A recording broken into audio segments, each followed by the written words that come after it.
गोवर्धन गिरधारी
दृश्य अदृश्य रूप से विराजमान सभी देवों के पवित्र चरणों में प्रणाम करते हुए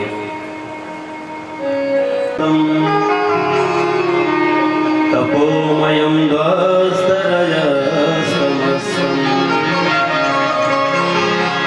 मायामयोऽयं गुणसम्प्रभावो। ठाकुर जी ने ये बात पहले ही स्थापित करी है। बाबा कर्मणा जायते जंतु कर्मणैव विलीयते, सुखम दुखम भयम क्षेमम कर्मणैवाभिपद्यते। प्रत्येक जीव को जिसने जन्म ले लिया, जो जैसा कर्म करेगा वैसा फल मिलेगा। कर्म प्रधान विश्व रचिदाता। रामायण की जितनी चौपाइयां हैं, प्रत्येक चौपाई भागवत के श्लोक से मिलती है। जैसे भागवत जी के पहले ही श्लोक में पहले दिन बात कही गई, तापत्रय विनाशाय। और उसी संस्कृत के श्लोक को तुलसीदास बाबा अपनी चौपाई में कह रहे हैं, दैहिक दैविक भौतिकता। यहाँ बात आई कर्मणा जायते जंतु कर्मणैव विलीयते, सुखं दुःखं भयं क्षेमं कर्मणैवाभिपद्यते।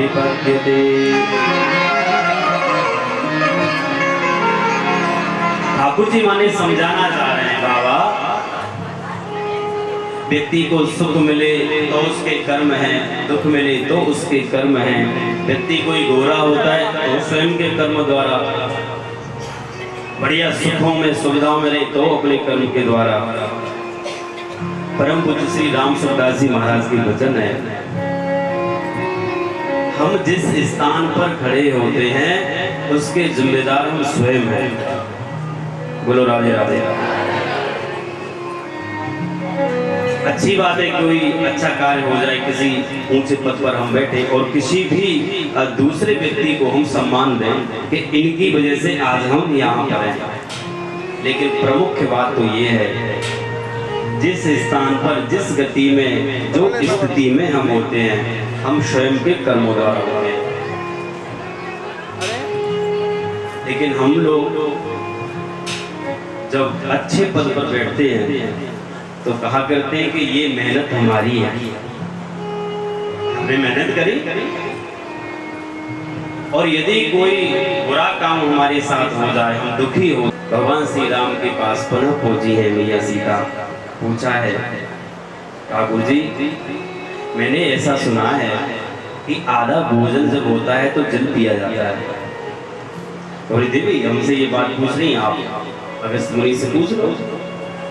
भैया सीता जी ने हाथ जोड़े पूछा, मुनि मैंने ऐसा सुना है कि आधा भोजन जब हो जाता है तो जल पिया जाता है।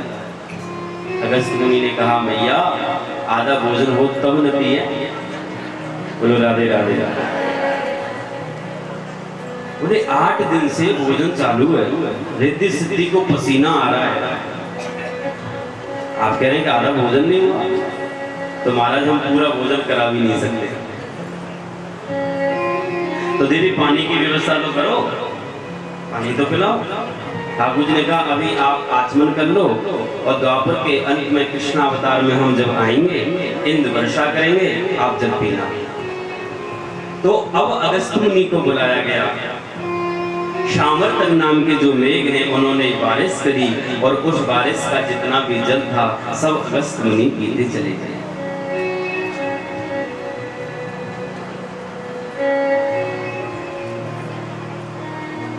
एकादशी आई है, एकादशी का व्रत किया नंद बाबा ने। दूसरे दिन नींद जब जल्दी खुली तो 4 बजने से पहले, ब्रह्म मुहूर्त से पहले और नंद बाबा यमुना स्नान के लिए चले गए। हमारे भागवत जी के जो वैष्णव व्रत है उनमें से एकादशी का व्रत सर्वोच्च व्रत माना जाता है। ठाकुर जी का प्रतिबिंब माना गया एकादशी का व्रत। शरीर यदि माने तो प्रयास हम करें कि एकादशी का व्रत किया जाए।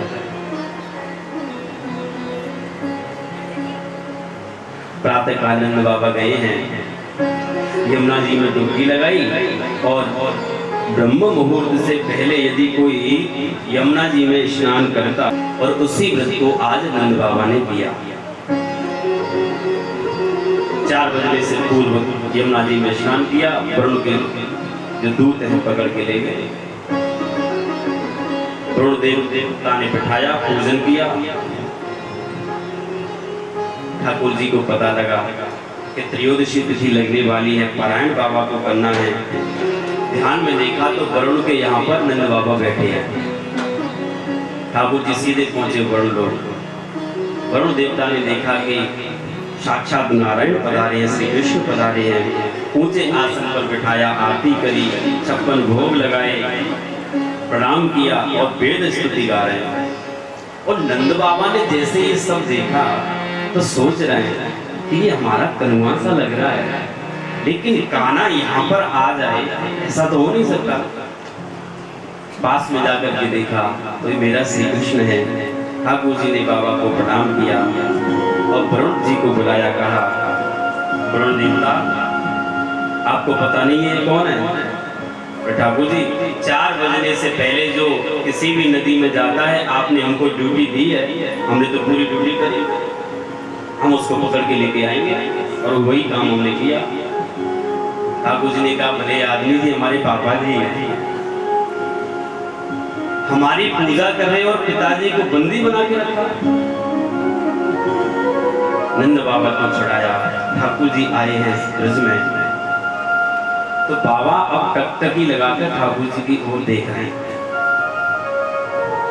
अरे ये वही श्री कृष्ण है जिसका अभी अभी वरुणलोक में इतना भव्य स्वागत हुआ, पूजन हुआ।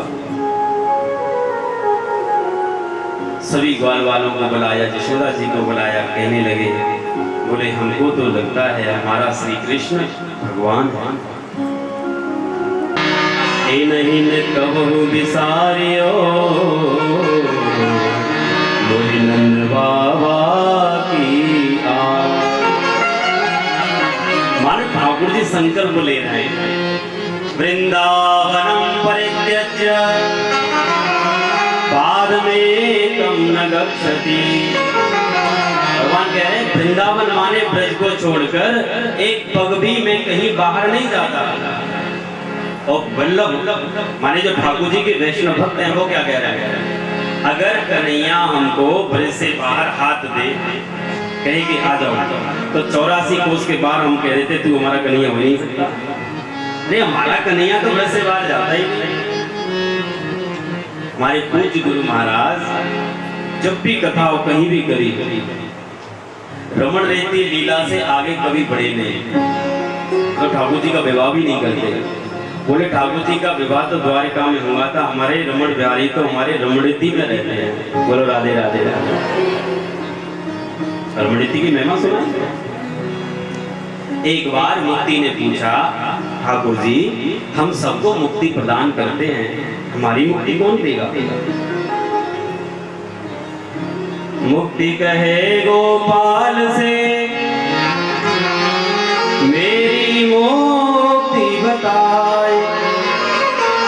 अब ठाकुर जी कह रहे हैं ब्रज रज उड़ मस्तक लगे मुक्ति मुक्त वे जा। ये ब्रज की महिमा है, इसलिए ठाकुर जी कहते हैं पाद वेकम न गच्छति।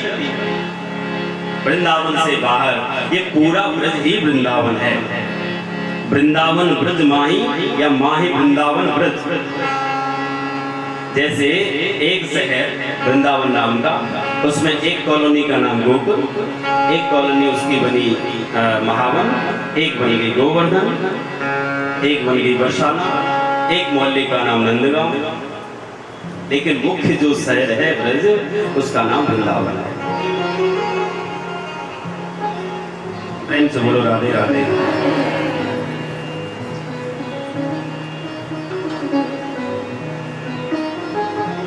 तेरा दर्श पाने को जी चाहता है, तेरा दर्श पाने को जी चाहता है, तेरा दर्श पाने को जी चाहता है, तेरा दर्श पाने को जी चाहता है, दिलों दा लुटाने को जी चाहता है, दिलों दा लुटाने को जी चाहता है, दिलों दा लुटाने को जी चाहता है, दिलों दा लुटाने को जी चाहता है, तेरा दर्श पाने को जी चाहता है, तेरा दर्श पाने को जी चाहता है। हरि बोल।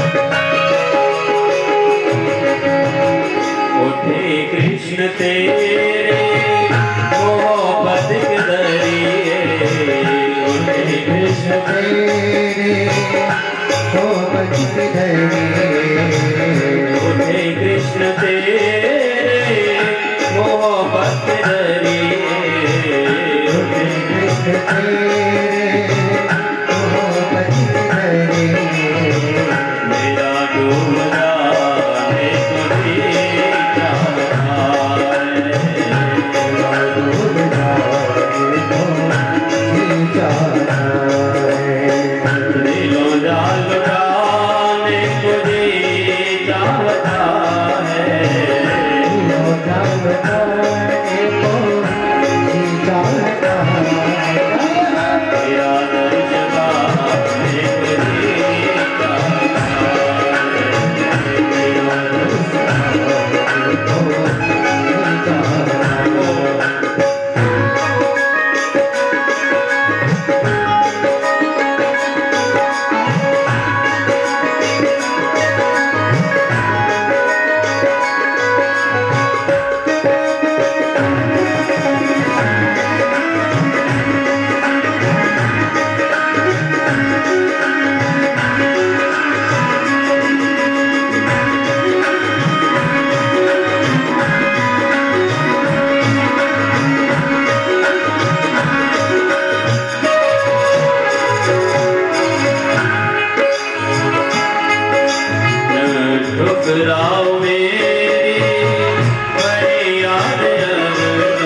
ठाकुर जी की कौन लगी? बहन जी।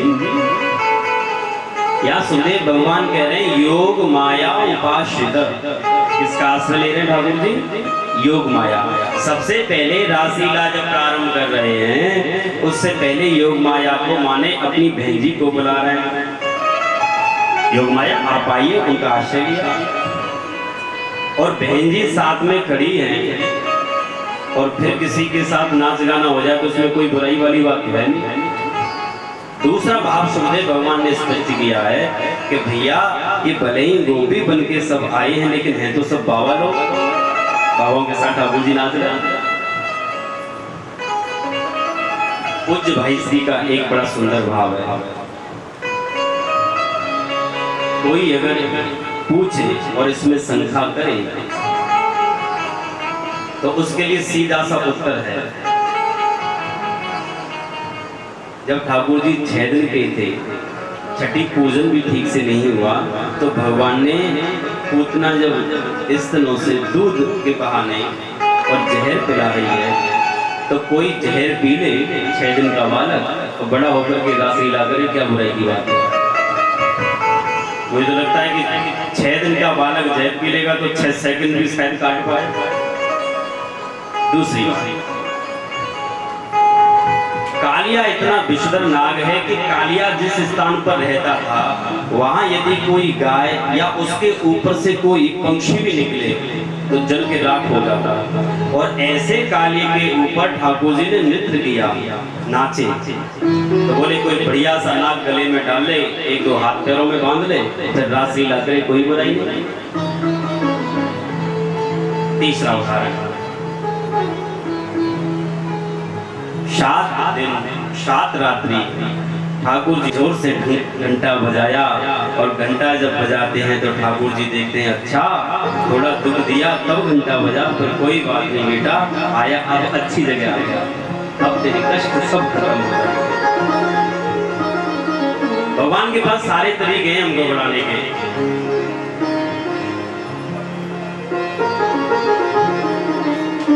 भक्तों की एक बड़ी सुंदर कहावत है, ठाकुर जी आप जब ज्यादा धन देते हैं तो लगता है कि आप हमसे दूरी बना रहे हैं, और जब धन को खींच लेते हैं तो लगता है ठाकुर जी आप हमारे पास में हैं। कई भक्तों के ऐसे अनुभव हैं कि बहुत जब संकट का समय आए तो आसपास झाँक करके देख लेना, किसी रूप में ठाकुर जी जरूर खड़ा होता है। प्रेम से बोलो राधे राधे।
श्लोक में भगवान की प्रार्थना करी है, जयत चेदिकम जन्मना ब्रज। ठाकुर जी हमें ऐसा लगता है कि ब्रज तो धन्य था, लेकिन आपका अवतार जब ब्रज में हुआ तो जयत चेदिकम हो गया, और भी उसकी महिमा बढ़ गई। एक बार सभी तीर्थों ने विचार किया कि देखो भैया, किसी को राजा बना लो और उसके अंतर्गत रहें अनुशासन में, तो जीवन का साफल्य वही है। इसलिए किसी एक को उच्च राजा की गद्दी पर बिठाया जाए। तो सभी तीर्थों ने ये विचार बनाया और उसमें श्री प्रयागराज को राजा बनाया।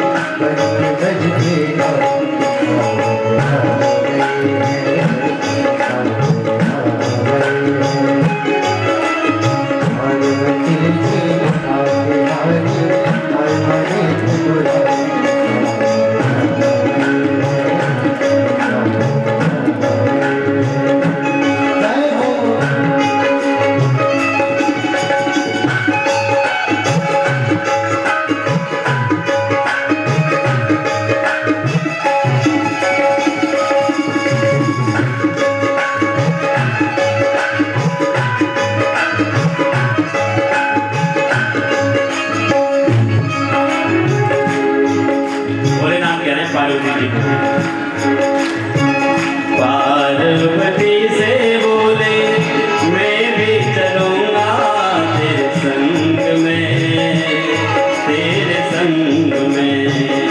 पार्वती से बोले मैं भी चलूंगा तेरे संग में, तेरे संग में। राधा संग श्याम नाचे मैं भी नाचूंगा तेरे संग में, तेरे संग में। राधा संग श्याम नाचे देखा खुद में भारी हमें दिखाओ प्यारी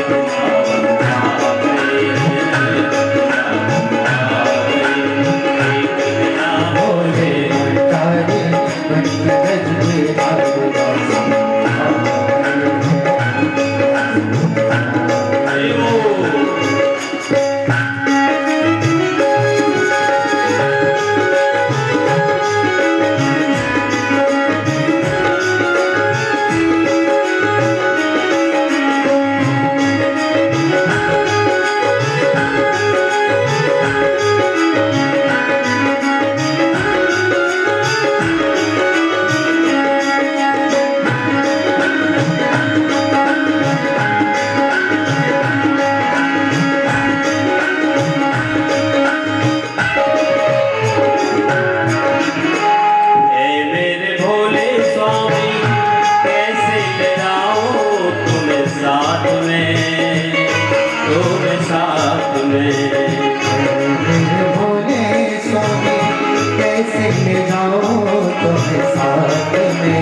श्याम के सिवा कोई पुरुष न जावे उस रास में, उस रास में। श्याम के सिवा कोई पुरुष न जावे उस रास में, उस रास में। हंसी करेंगी ब्रज की नारी मानो बात हमारी बिना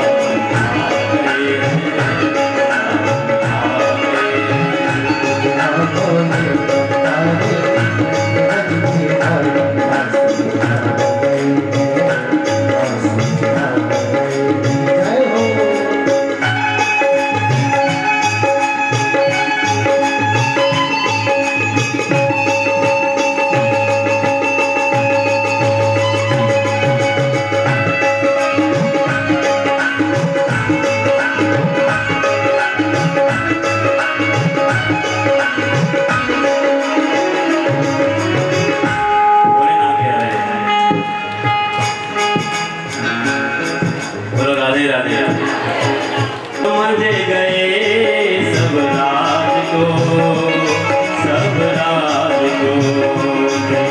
प्रभु ने जब समझ गए हैं सब राज को, सब राज को।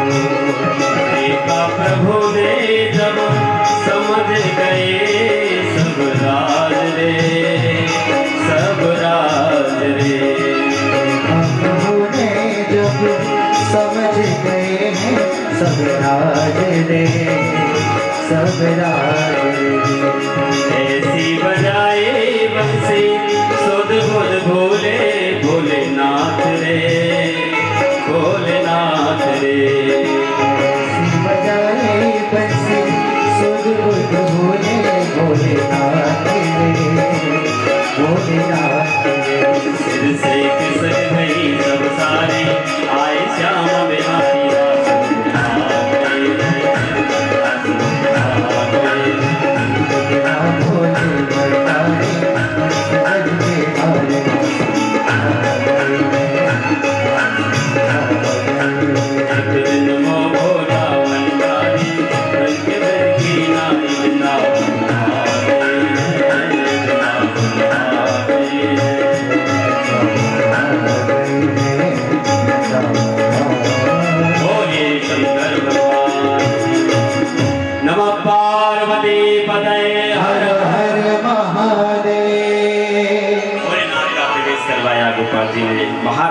दिव्य दर्शन हुआ है।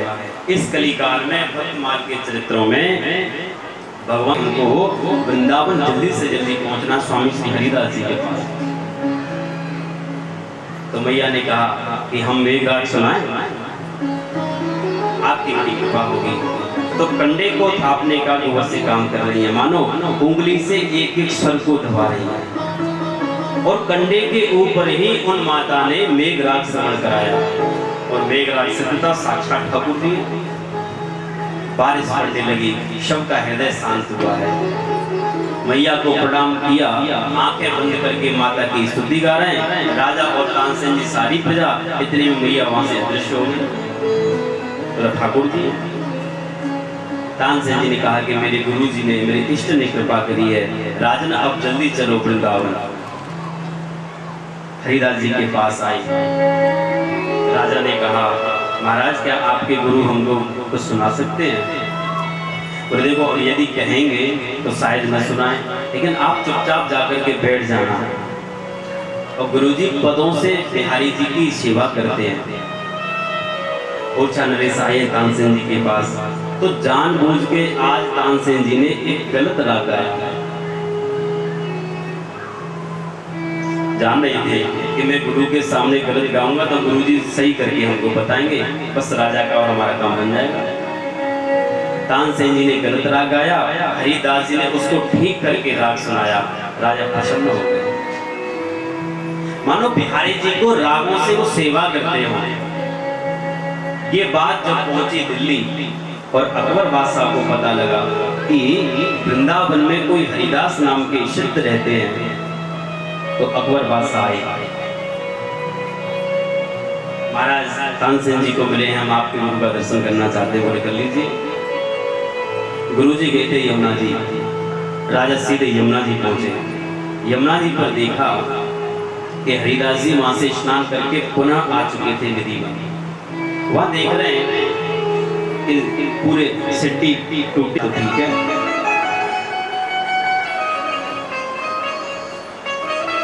प्रातः काल हुआ,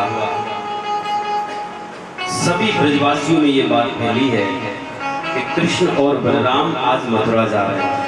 प्रेम से बोलो राधे राधे, और जोर से बोलो राधे राधे।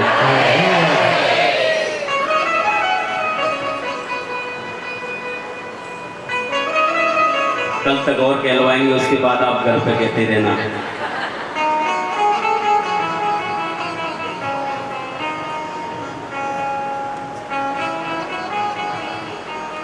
जिसको देखकर प्रत्येक क्षण प्रसन्नता होती हो, जिसको देखकर श्वास लेने में अच्छा लगता हो, खुशी मिलती हो, और अचानक से कह दिया जाए कि आज के बाद आप इससे कभी मिलोगे नहीं, तो ये तो वही जाने जिससे कहा जा रहा है। सभी ब्रजवासियों में बात फैली है कि कृष्ण बलराम मथुरा जा रहे हैं। सभी गोपवाल आए, गायों ने आज कुछ खाया नहीं, जहाँ तक कि मोर भी कुछ खा नहीं रहे, कुछ पी नहीं रहे। सब ठाकुर जी के सामने आए। अक्रूर जी ने रथ तैयार किया। जाने वाले थे कि सभी गोपियां रथ के सामने टूट गई, सभी गिर गए। यशोदा मैया को तो होश ही नहीं है। गोपियों ने पूछा, ठाकुर जी आप हम सबको छोड़कर जा रहे हैं? बोले नहीं, वृंदावन प्रत्यज्य पाद में गम न गच्छति, ऐसा कभी हो ही नहीं सकता। तो बोले फिर आप ये क्या कर रहे हैं? अक्रूर जी के रथ को तैयार किया गया, कृष्ण बलराम दोनों बैठने के लिए तैयार हैं। भगवान बोले, गोपियों हम आज जा रहे हैं, कल मेला देखेंगे, परसों वापस हो जाएंगे, बस 3 दिन की तो बात है। और ये परसों में निकली ठाकुर जी कभी नहीं आई। 11 वर्ष की उम्र तक ठाकुर जी ब्रज में रहे, वृंदावन। 25 वर्ष की उम्र तक मथुरा रहे। उसी बीच में भगवान ने अध्ययन भी उज्जैन में जाके किया, और 100 वर्ष तक द्वारकापुरी रहे।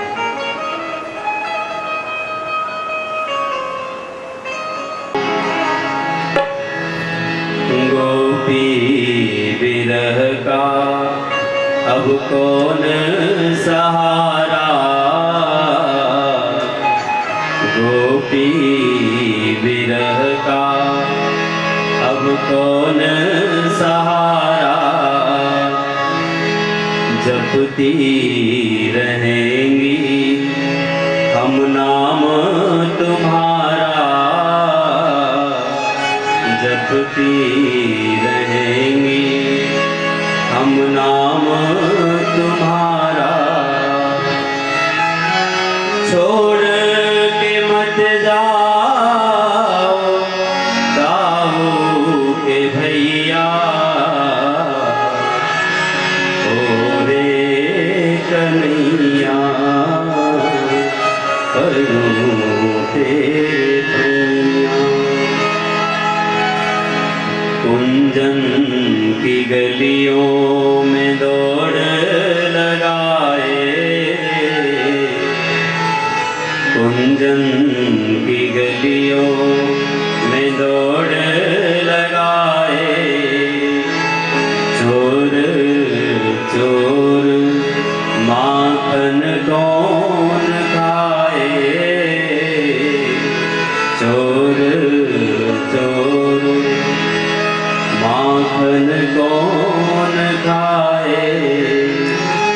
घेर घेर कौन लाएगा गैया, ओ रे कन्हैया पढ़ूं तेरे मैया।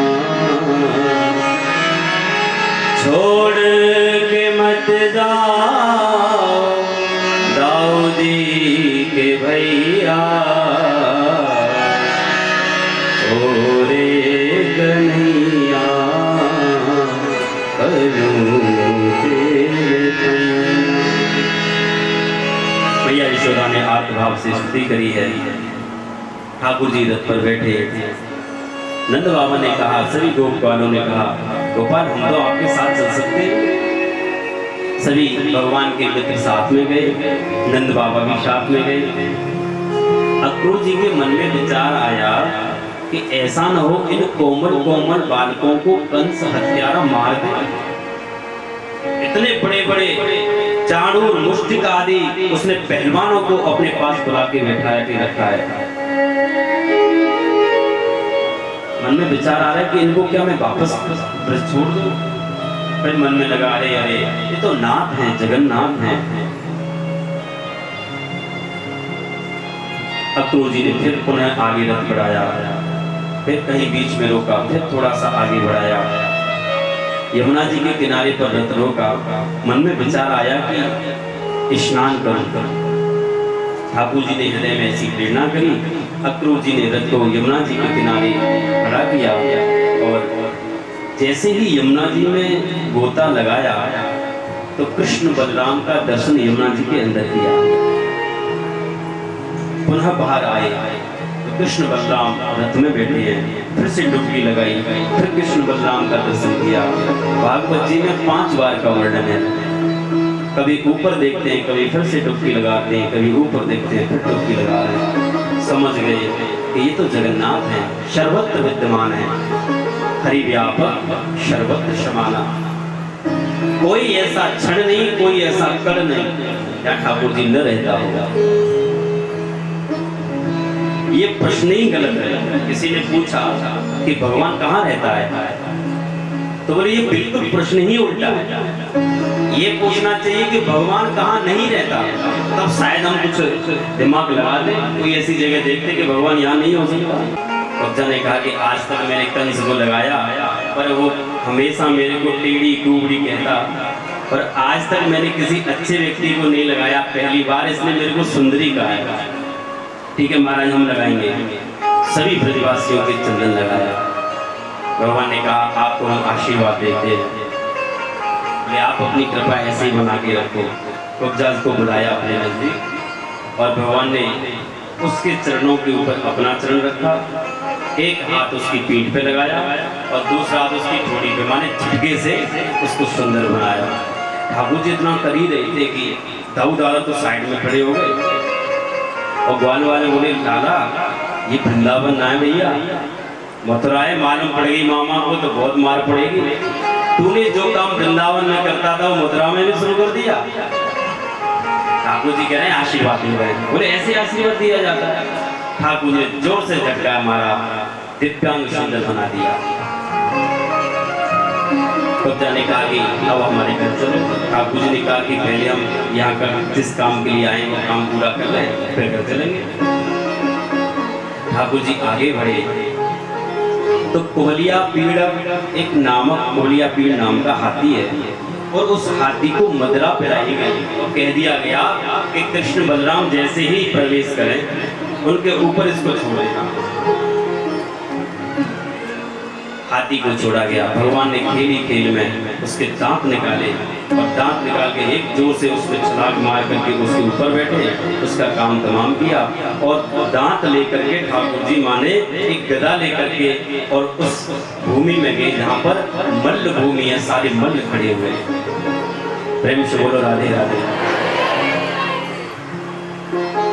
यहाँ की बड़ी एक सुंदर कथा है। तुलसी बाबा ने चौपाई में भी ये बात स्पष्ट यहाँ कही है।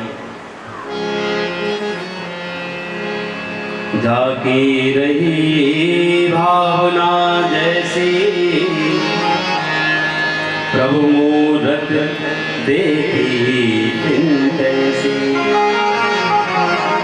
सुखदेव भगवान यहाँ कह रहे हैं वहां पर कुछ नारियां हैं जो मातृ की बराबर की हैं।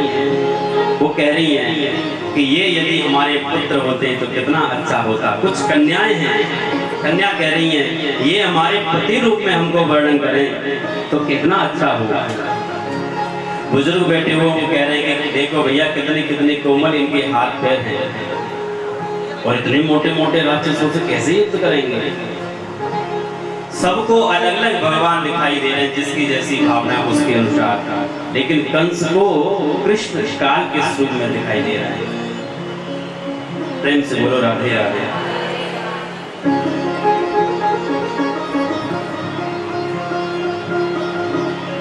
चाणू मुष्टि को कहा गया जाओ आक्रमण करो। भगवान के पास में आए। दाऊ दादा ने चाणू को पकड़ा, मुष्टि को भगवान श्री कृष्ण ने पकड़ा। खेली खेल में उन सभी राक्षसों का भगवान कल्याण करते चले गए। सब वहां पर देखते देखते ठाकुर जी गए हैं जहाँ पर कंस बैठा हुआ है, ऊपर उसका सिंहासन है। ठाकुर जी ने छलांग लगाई, कंस के पास पहुंचे, बालों को पकड़ के खींचने लगे। कंस के बालों को जब खींचा तो कहने लगे अरे भांजे राजा भैया मेरे बहुत कष्ट हो रहा है, पहली बार मिला वो भी ऐसी सेवा। ठाकुर जी ने कहा मामा जी 11 साल पहले की बात याद करो, आपने भी मेरी मैया के बाल ऐसे ही खींचे। जो वस्तु हमको पसंद नहीं हो हम ऐसा व्यवहार दूसरे के साथ क्यों करें। गाली सुनना हमें पसंद नहीं है फिर भी हम देते हैं। अब मान के चलो वो वस्तु हमको ही मिल जाए तो कैसा लगेगा। समझो हम उस दिन के बाद सुधार में आ सकते हैं। ठाकुर जी कहना चाहते हो मामा जी आपने मेरी मैया के केस इसी प्रकार खींचे, स्मरण करो उनको कितना कष्ट हुआ होगा। ठाकुर जी सीढ़ियों से खींच करके ले आए और कंस के ऊपर इतने वेग से कूदे कि पूरे विश्व में जितना वजन है अपने शरीर में धारण किया और सभी विश्व के वजन को लेकर के कंस के ऊपर भगवान कूदे और उसका कल्याण कर दिया। बोलिए कंस मर्दन भगवान की जय। जय जय श्री राम, जय जय श्री राम, जय जय श्री राम। कृष्ण गोविंद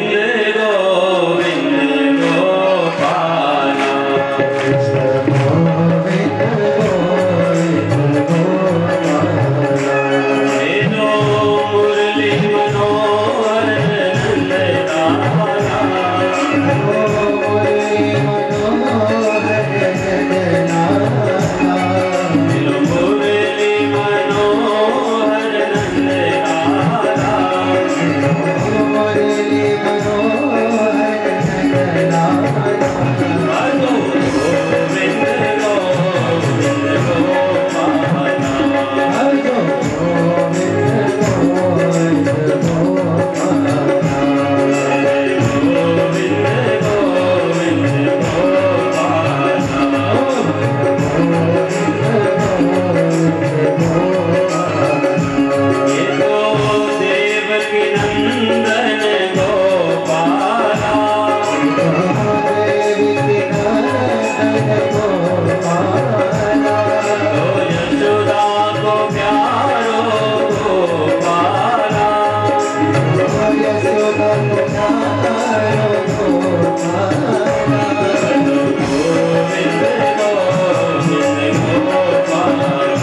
कल्याण किया, प्राणों की ज्योति कंस की निकली और भगवान के श्री चरणों में विलीन हुई। बोलो राधे राधे। इधर ठाकुर जी साक्षात नारायण है, अल्पकाल विद्या सब पाई। और यहीं पर सांदीपनि गुरु के यहाँ सुदामा नामक मित्र से मैत्री भगवान की हुई है। इनकी कथा 10वें स्कंद के उत्तरार्ध में, इसको कि हम सब कल श्रवण करेंगे। मृत पुत्रों को गुरु के जो मरे गए थे, चले गए थे, बहुत समय बाद में भगवान से कहा है कि भैया बहुत समय हुआ, पुत्र मर गए, लेकिन गुरु दीक्षा में आप जो उनको देना चाहते पुत्रों को वापस कराओ। भगवान ने उन सबको वापस कराया। उन सबका सांदीपनि गुरु और उनकी पत्नी ने दर्शन किया। ठाकुर जी आए हैं पुनः मथुरा। एक दिन ठाकुर जी बैठे हैं, वसुदेव जी बैठे हैं, देवकी मैया हैं, भगवान के लाडले मित्र हैं, नाम है उद्धव जी महाराज। उद्धव जी की ओर भगवान देख करके कहने लगे, उद्धव आज मुझे भैया ब्रज की याद आ रही है।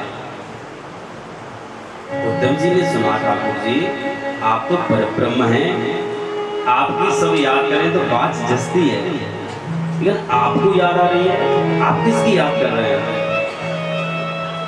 बोले मुझे आज ब्रज की याद आ रही है। परीक्षित जी पूछ रहे हैं, गुरुदेव मथुरा से वृंदावन ज्यादा दूर नहीं है, चाहे तो पैदल भी जाके 2-4 बार मथुरा से व्यक्ति लौट सकता है वृंदावन, लेकिन ना तो कभी गोपियां आई और ना ही ठाकुर जी कभी गए। कोई तो इसका कारण होगा। सुखदेव भगवान कह रहे राजन, उसके 3 कारण हैं। सबसे पहला, हमने कंस को मार दिया। कंस की पत्नी है अस्थि और प्राप्ति, और इनके अस्थि प्राप्ति के पिता हैं महाराज जरासंध। और जरासंध के पास ये बात जरूर पहुंचेगी कि आपकी बेटियों के सुहाग को कृष्ण ने मार दिया। तो जरासंध इतना शक्तिशाली है कि वो छोड़ेगा नहीं और मथुरा के ऊपर आक्रमण अवश्य करेगा, और मथुरा पे आक्रमण करेगा। और हमने मथुरा के राजा बनाए उग्रसेन महाराज। जी ने श्री राधा रानी को गरम गरम दूध दिया। ये भागवत जी की कथा नहीं है। और गरम दूध किशोरी जी ने श्री कृष्ण कहते हुए पी लिया। जब रुक्मिणी जी संध्या काल में भगवान श्री कृष्ण की चरणों की सेवा कर रही थी, उसी समय भगवान के हृदय पर गले से लेकर पेट तक फफोले पड़े, छाले पड़े। रुक्मिणी जी ने पूछा, ठाकुर जी ये क्या हुआ, ये छाले कैसे हुए? श्री कृष्ण ने कहा, रुक्मिणी जी ये आपकी मेहरबानी है, आपकी वजह से हुआ। बोले हमसे तो कोई ऐसा अपराध हुआ नहीं। बोले आपने किशोरी जी को गरम गरम दूध पिलाया और उनके हृदय में हम बैठे हैं, उनको छाले पड़े, वो छाले हमको पड़े। रुक्मिणी जी समझ गई। दूसरे दिन फिर कुरुक्षेत्र के मैदान में स्नान के उपरांत यज्ञ जो हुआ था, फिर किशोरी राधा रानी से मिलने के लिए रुक्मिणी जी गए। गहरी नींद में है श्री किशोरी जी, और रुक्मिणी जी पास में जाकर के खड़ी होकर के श्रवण कर रही हैं कि गहरी नींद में जो श्वास ले रही है श्री राधा रानी, तो उन श्वासों में से श्री कृष्ण है, श्री कृष्ण हाँ, श्री कृष्ण की आवाज आ रही है। रुक्मिणी जी समझ गई। ऐसी स्थिति जब होती है उसकी याद ठाकुर जी करते हैं। श्री कहते हैं 16,108 रानियां हैं, लेकिन गोपियों के ठाकुर जी फिर भी याद करते हैं। सबसे बड़ा कारण कि नींद में भी श्री कृष्ण की आवाज आती है।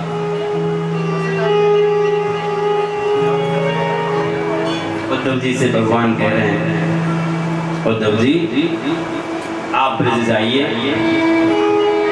और हमारा कुछ संदेशा है, गोपियों को जाकर के कह देना आपका संदेश क्या है। बोले बस राजी खुशी सुना देना, सब ठीक है।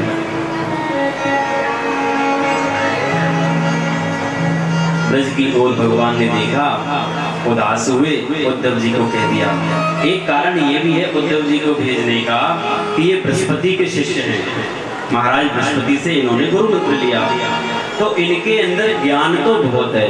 महाराज हम आपका इलाज करते हैं। ठाकुर जी बोले ये इलाज दवाई से ठीक नहीं होगा। तो बोले मेरा कोई भक्त अपने चरणों की रज अपने आंसुओं में भिगा करके मुझे पिलाए तो मेरा ये दर्द ठीक हो। नारद जी ने कहा कि देखो भक्तों की जहाँ तक बात है तो हम भी तो भगवान के भक्त हैं, लेकिन मुश्किल इस बात की है कि भगवान को हम अपने चरणों की रस दे कैसे।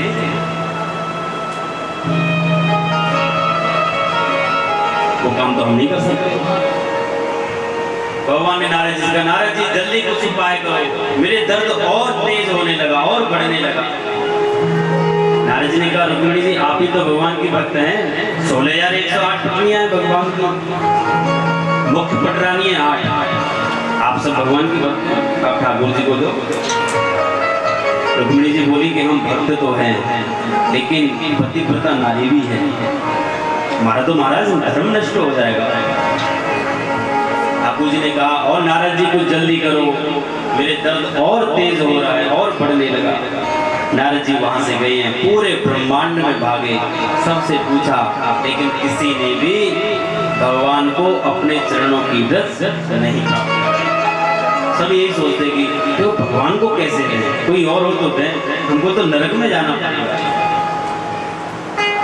ठाकुर जी के सामने फिर पहुंचे नारद जी, पूरे ब्रह्मांड में घूमने के बाद, और ठाकुर जी कहीं कुछ रस प्राप्त नहीं हो पाई। भगवान ने कहा और नारद जी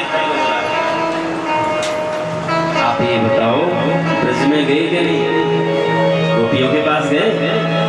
नारद जी ने कहा कि गोपियां तो बीमार हैं, ठाकुर जी वो तो दे देंगी, हम जानते हैं, उन्हें पता नहीं है कि पर ब्रह्म को ये रस देनी है भगवान को। अरे भगवान के चरणों की रस तो सब लगाते हैं, लेकिन हमारी रस भगवान लगा तो नरक में जाना पड़ेगा। बोले आप जाओ तो सही। नारद जी वृंदावन आए, गोपियों ने जैसे ही नारद जी को देखा पूछा, नारद जी आप तो सर्वत्र घूमते हैं, भ्रमण करते हैं, आप बताओ हमारे द्वारकाधीश कैसे है। नारद जी ने कहा गोपियों द्वारकाधीश के पेट में दर्द है, तो आपने उनका इलाज नहीं कराया। बोले हम कराने के लिए ही यहाँ आए हैं। क्या? तो बोले भगवान का पेट का दर्द तब ठीक होगा जब उनका ही कोई लाडला भक्त अपने चरणों की रज अपने आंसुओं में मिला कर देगा। गोपियों से कहने लगे, गोपियों जो श्री कृष्ण यहाँ से तुम्हारे पास से गए हैं वो परब्रह्म है। गोपियां कह रही हैं उद्धव जी वो यदि परब्रह्म है तो हमारे साथ उसने माखन चोरी लीला कैसे कर ली। भगवान के सहस्त्राक्ष सहस्त्रपाद, हजारों हाथ हैं, हजारों नेत्र हैं, तो उसके 2 हाथ नहीं है जिससे तुम याद कर रही हैं, वो कोई साधारण पुरुष थोड़े ही है। उसके 1000 नेत्र हैं, 1000 पैर हैं, 1000 हाथ हैं।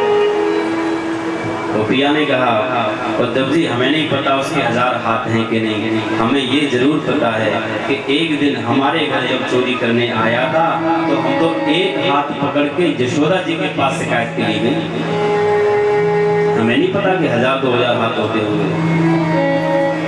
उद्धव जी ने फिर से कहा गोपियों तुम याद करती रहो, वो किसी की याद नहीं करते। अच्छा अगर वो किसी की याद नहीं करते तो बांसुरी बजा करके फिर हमारा इंतजार निधिवन में कैसे करते हैं। प्रेम से बोल राधे राधे।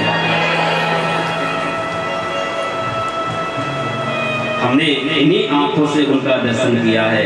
उद्धव जी जब हम यमुना जी में यमुना जल लेने के लिए जाती उस समय हमारी मटकी को उठवाते, तो अगर उनके हजारों हाथ होते या नहीं होते तो ये लीला हमारे साथ कैसे करी।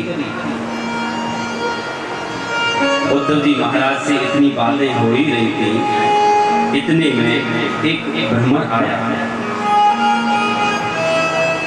भोरा, और भौरा आकर के कुछ गुनगुनाने लगा। एक गोपी के पास भौरा बैठ गया, वहाँ भौरा कुछ कह रहा है और भौरे ने यहाँ पर जो बातें कही हैं, गोपियों ने जिसका उत्तर दिया, इसका भ्रमर गीत नाम से स्पष्ट शब्द भगवान कह रहे हैं, ये भ्रमर गीत है। मधुपकितव बंधो मां स्पृशांग्रिं शपत्न्या कुचविललितमाला कंकुमश्चूर्विवीर्णा। मानो गोपियां भौरे से कह रही हैं, मुझे पता है तुझे किसने भेजा, तुझे उसी श्याम सुंदर ने भेजा है जिसको हमने ठगा, हमको ठगा है उसने भौरा, लेकिन तू सतर्क हो।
वो तो डुमडुम की तरह बज के रह गया, यहाँ तो प्रेम का डंका होगा।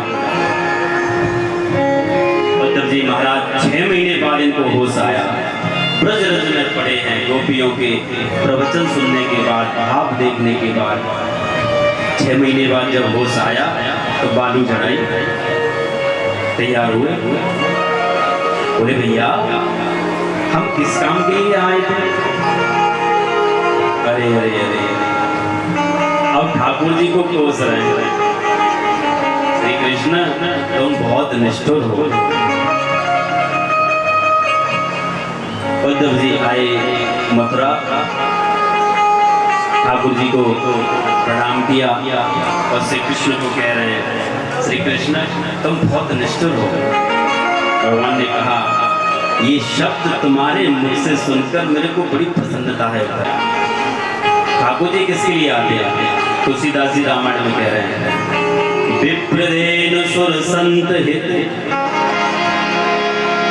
लीन मनुज अवतार, निज इच्छा निर्मित तनु माया गुण गोपाल।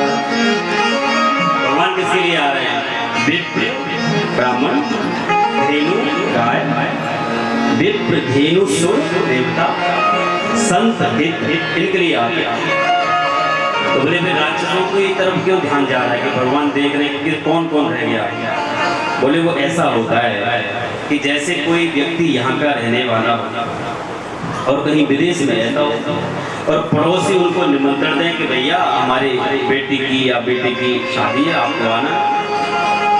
तो विदेश में रहने वाला व्यक्ति सोचेगा कि चलो बहुत दिन से हमारे घर की भी झाड़ू नहीं लगी, हमारे पड़ोसी के यहाँ पर विवाह है, उस विवाह में शामिल हो जाएंगे और अपने घर भी एक दिन देख के आ जाएंगे, कोई इधर उधर गड़बड़ तो तोड़फोड़ नहीं हुई। तो विदेश में रहने वाला व्यक्ति फिर अपने घर आया और पड़ोसी के यहाँ विवाह में सम्मिलित हुआ। उसके बाद में अपने घर जब रुका तो उसने जितने भी जाले लगे देखे, क्योंकि महीनों से घर बंद है, तो उन जालों को भी साफ कर दिया। मुख्य उसका कार्य था विवाह में आना, लेकिन लगे हाथ चलो जाला भी साफ करते जाए। तो ठाकुर जी का मुख्य काम तो विप्र से पढ़ के आया। ये लड्डू खाले मैंने अपने हाथ से देसी घी के बनाए, उस लड़के के सामने रखे 2 लड्डू और लड़का कहने लगा कि मैया ये तो 3 है, 2 लड्डू हैं। और लड़का कह रहा है कि मैया ये तो 3 लड्डू हैं। पिताजी भी बैठे थे, पिताजी ने कहा कि 2 हैं, लेकिन अभी तो कुछ ज़्यादा ही पड़ गया। भैया ने कहा बेटा देख 1 और ये 2 लड्डू हैं। बोले नहीं भैया ये 3 है। 3 कैसे हो गए? बोले हम साबित कर सकते हैं, हम व्याकरण पढ़ के आए। बोले ठीक है बताओ। तो 1 लड्डू को हाथ लगाया, बोले 1, और दूसरे लड्डू को हाथ लगाया 2 और एक पहले वाला 3। 1 लड्डू को छुआ, बोले ये पहला लड्डू। दूसरे को छुआ, बोले ये 2 लड्डू, 2 और एक पहले वाला 3 लड्डू। हम भैया भी चक्कर में पड़ गए। देखो ठीक ठाक में देख रही हूँ, लेके आई तो लड्डू, और उस लड़के ने साबित कर दिया कि 3 लड्डू हैं। पहले वाले को पकड़े, बोले 1, दूसरे वाले को पकड़े, बोले 2 और एक 3। पिताजी नाटक देख रहे थे बहुत दिन से, पढ़े लिखे के पिताजी भी बहुत ज्यादा पढ़े लिखे। पिताजी ने कहा अच्छा हाँ बेटा बिल्कुल सही कह रहा है, 3 लड्डू हैं। एक मैया के हाथ में दे दिया, इसको तू खा ले, और एक पिताजी ने स्वयं ले लिया, इसको हम खा ले, बोले तीसरे को तू खा ले। राधे राधे। ऐसे समाज में लोग होते, मानते नहीं, उनका तरीका यही है, तीसरे को तू खा ले। साथ में रखा रेवती मैया ने, दादा ने देखा अच्छा हमको साधारण समझा, हल निकाला, और दाऊ दादा ने भी विशाल रूप लिया। और जैसे ही दाऊ दादा का विशाल रूप रेवती मैया ने देखा, हाथ जोड़ करके खड़ी हो गई। विवाह संस्कार हुआ, और जब से आज तक रेवती मैया इतनी डरी हुई है कि दाऊ जी के मंदिर में भी सामने खड़ी है। बोलो राधे राधे। आप पढ़ो। तो पंडित जी ने 7 श्लोक पढ़ के सुनाए। पंडित जी कह रहे हैं कि अच्छा तो हम चलें? भगवान बोले चले नहीं, चलते हैं, हम भी चल रहे हैं। पंडित जी के साथ में भगवान ने अपना रथ भी साथ लिया। पंडित जी को अपने रथ में बैठाया और ठाकुर जी द्वारकापुरी से कुंडलपुर आए। ठाकुर जी जब आ रहे थे तो मार्ग में देखा कि दाऊ दादा का आना हुआ द्वारिका और ठाकुर जी का निकलना हुआ। दाऊ दादा ने पूछा कन्हैया इतनी जल्दी भैया पंडित जी को साथ लेके कहाँ जा रहे हो? ठाकुर जी बोले कि बड़े भैया भीष्मक महाराज के यहाँ पर और जयमाला का प्रोग्राम हो रहा है, उसको देखने जा रहे हैं। दादा समझ गए कि अच्छा लाला भी हमारा बड़ा हो गया, विवाह होना चाहिए। तो दादा ने भी बढ़िया एक तैयार सेना करी कि देखो वहाँ शिशुपाल आदि कई राक्षस आएंगे, तो हो सकता है कोई लड़ाई न हो जाए, कोई बात ना हो जाए, इसलिए चलो हम ही चल रहे हैं। पीछे पीछे दाऊ दादा सेना को लेकर के गए, आगे ठाकुर जी पहुंचे। भीष्मक महाराज को पता लगा कि श्री कृष्ण पधारे हैं, प्रसन्न हो गए, ठाकुर जी से मिले हैं। ये सूचना जरासंध आदि शिशुपाल सबको लग गई कि श्री कृष्ण भी आया है, और सब समझ गए देखो ये चोर भी है, मायावी भी है, सब कुछ करने में समर्थ है, तो भैया सावधान रहो और पहरा सख्त कर दिया जाए। रुक्मिणी मैया के साथ में हजारों सैनिक लगा दिए गए।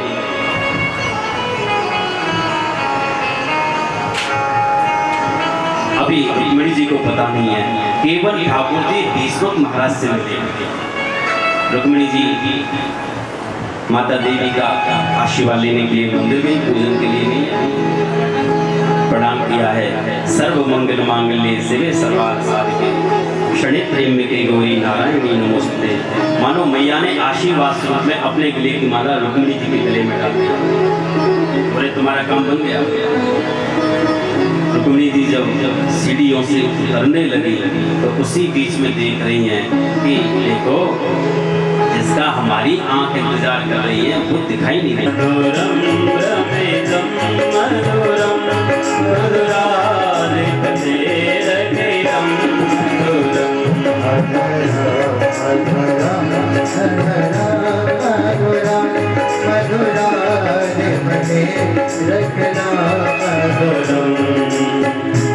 माने मैया को लगा कि जो सबसे मधुर है, जिसकी चाल मधुर है, जिसका देखना मधुर है, जिसकी अगर मधुर है, वही तो मधुराधिपति हमारे श्री कृष्ण है।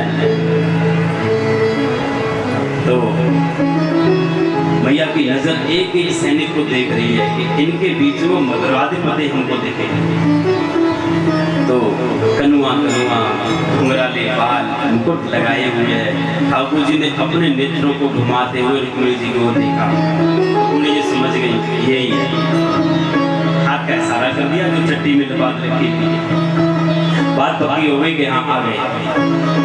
ठाकुर जी उस भीड़ में से निकले, रुक्मिणी जी का हाथ पकड़ा।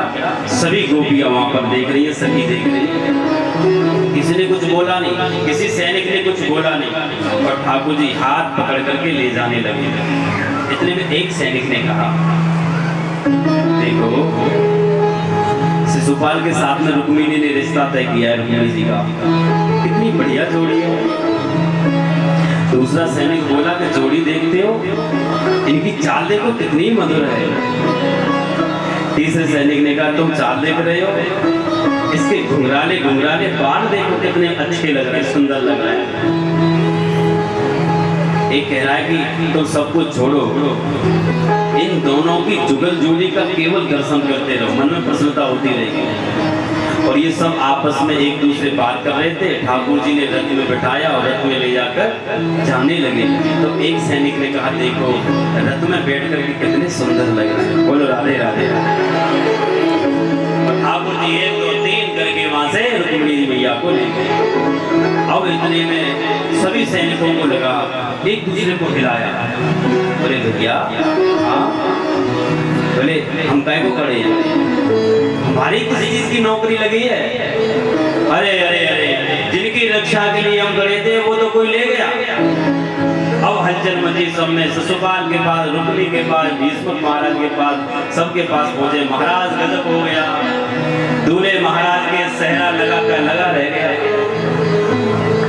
शिशुपाल को क्रोध आया, मुझे लग रहा था कि ये चोर आया है, कुछ तो गड़बड़ होगा, सेना तैयार करिए। रुक्मिणी गया है, कहने लगा मैं संकल्प लेता हूँ यदि अपनी बहन रुक्मिणी को लौटा कर नहीं ले पाया तो मैं अपने राज्य में प्रवेश नहीं करूंगा। लेके गए हैं, भयंकर युद्ध हुआ है रुक्मिणी का और भगवान श्री कृष्ण का। इतने में दादा को देखा, दादा सेना को लेके आ रहा है। शिशुपाल आदि सबने देखा तो दादा को देख के आदि शक्ति खत्म। मुझे श्याम सुंदर की दुल्हन बना, मुझे श्याम सुंदर की दुल्हन बना दो, मेरी सखियों मुझे मेरी बना दो, मुझे लगा दो मुझे ऐसी लगा दो, मुझे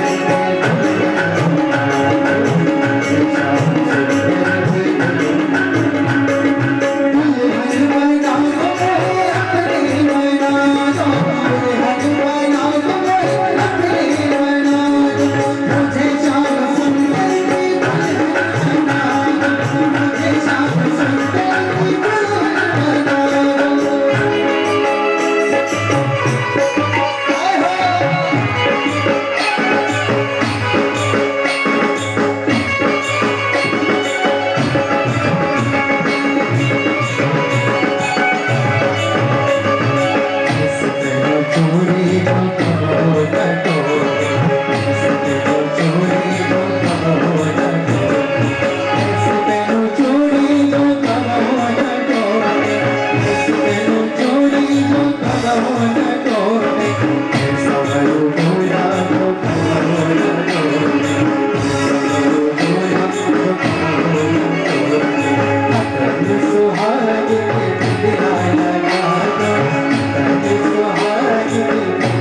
ये कमेटी वालों सुनो, एक एक करके जो भी प्रदान से रहेगा उनका कन्यादान करा।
कौन सा बता? कल के बारे में सभी लोग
Bye.